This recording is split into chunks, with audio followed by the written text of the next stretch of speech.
Bienvenue sur Africa 24 dans cette nouvelle édition de l'Africa Tonight, au sommaire de l'actualité.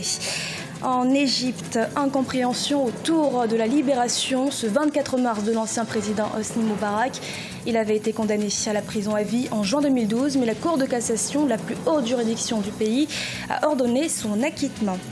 En Tunisie, une loi d'urgence économique va être soumise au Parlement. Une initiative pour relancer la croissance économique et la création d'emplois. Le pays en proie à des difficultés économiques croissantes depuis la révolution de 2011. Et nous irons en Guinée à la découverte de la chanteuse Kady Diop. Jeune et passionnée, elle fait partie de cette génération de chanteurs qui tentent d'allier tradition et modernisme dans la musique.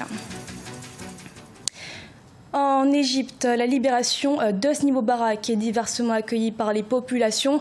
Libéré le 24 mars après 6 années de détention, l'ancien président égyptien a rejoint Héliopolis, accusé de détournement de fonds et de meurtre contre les manifestants de la Révolution. La Cour de cassation, la plus élevée du pays, a ordonné son acquittement le 2 mars 2017. Idolette Mirabel Bissot. L'ancien président égyptien Hosni Moubarak a été libéré le 24 mars 2017. Acquitté par la cour, il est sorti de l'hôpital militaire de Madi où il a passé 6 ans en détention. C'est à 88 ans que l'ancien président renversé en 2011 retrouve sa liberté.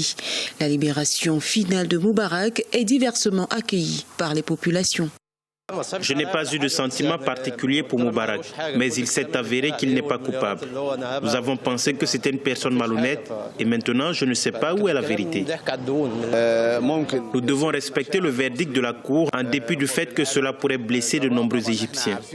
Pour rappel, Hosni Moubarak a été arrêté en avril 2011, 2 mois après la Révolution. Il a fait face à 4 procès au cours des 6 dernières années.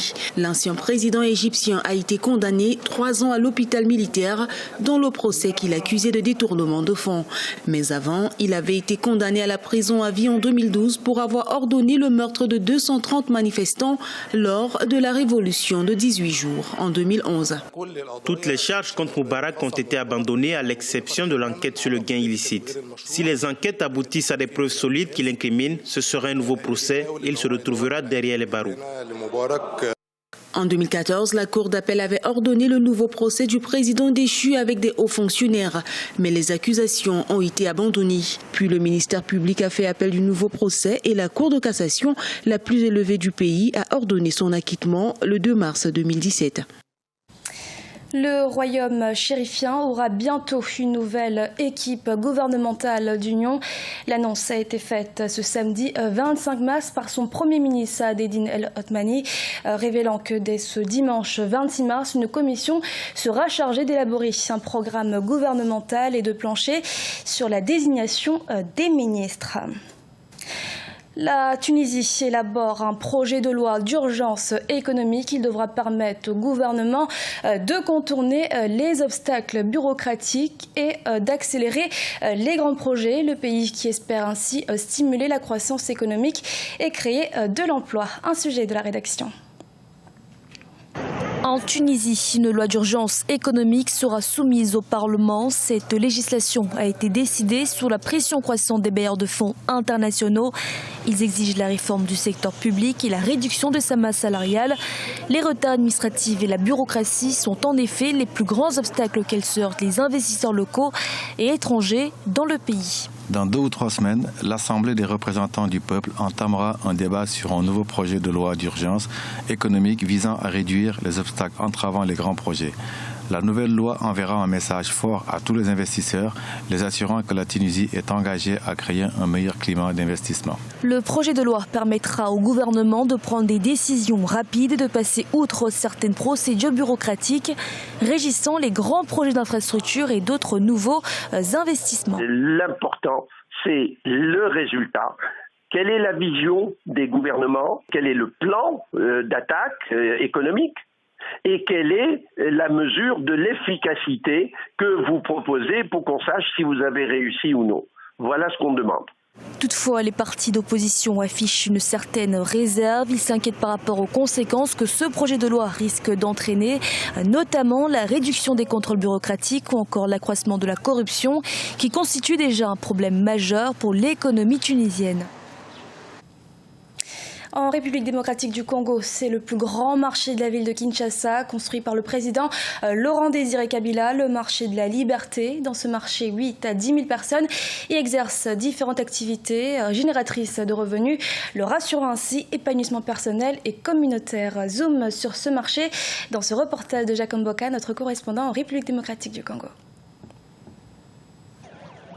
Relever le niveau social des habitants de la banlieue est de la ville de Kinshasa, c'est le but du marché de la liberté construit par le président Laurent Désiré Kabila. Situé au bord du boulevard Lumumba sur le chemin menant à l'aéroport international d'Ndjili, dans le district de la Tchangou, le plus grand et peuplé de la capitale, ce marché est une récompense au patriotisme qu'ont fait montre les habitants de cette partie de la capitale pour avoir fait échec aux rebelles qui ont tenté de renverser le régime de Laurent Désiré Kabila en août 1998.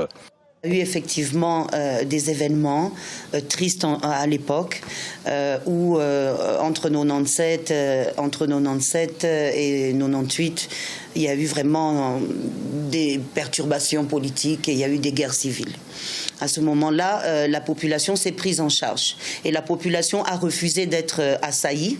Dans une ville où la population est estimée à plus de 10 millions d'habitants, le marché de la liberté apporte une solution à la délicate question du désengorgement de la ville. Sa mise en activité il y a 13 ans a ralenti les mouvements vers le marché central au centre-ville où tout le monde se dirigeait. Actuellement, vous savez que la banlieue du district de la Tchangou, là où nous sommes, c'est la banlieue la plus surpeuplée, la plus peuplée et la plus démunie. Donc vous voyez que c'était une idée ingénieuse de penser à développer cette communauté. Parce que sans un marché, parce que là vous trouvez de tout, le développement communautaire est toujours un peu réduit. 8 à 10 000 personnes exercent quotidiennement grand et petit commerce au marché de la liberté.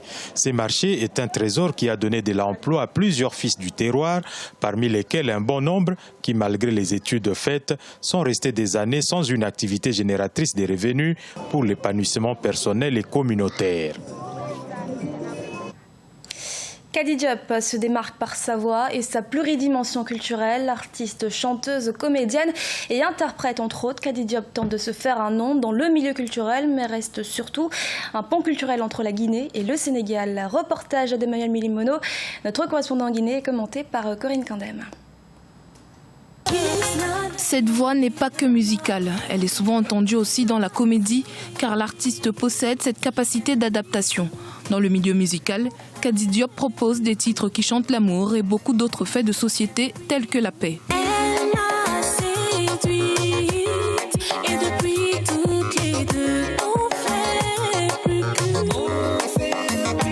La base déjà c'est la musique. Après le théâtre vient accompagner parce que tout fait partie de l'art en fait. Je suis plutôt polyvalente. Mais mon style à moi, c'est du soul R&B. D'origine sénégalaise, Kady Diop est naturalisée guinéenne, mais garde toujours ses marques avec son pays d'origine. Plusieurs de ses chansons, telles que le titre Gisna, écrit dans sa langue maternelle wolof en fanfois, et lui permettent de garder son contact qui fait d'elle une sorte de pont culturel entre le Sénégal et la Guinée. Le fait que les gens ont accepté, même quand je chante en wolof, les gens ont accepté en fait ce côté, parce que ça ne se voit pas souvent en fait de voir quelqu'un qui quitte un autre pays, qui vient, qui se met dans le milieu, qui se fait accepter par tout le monde et que sa musique soit aussi bien accueillie par la population.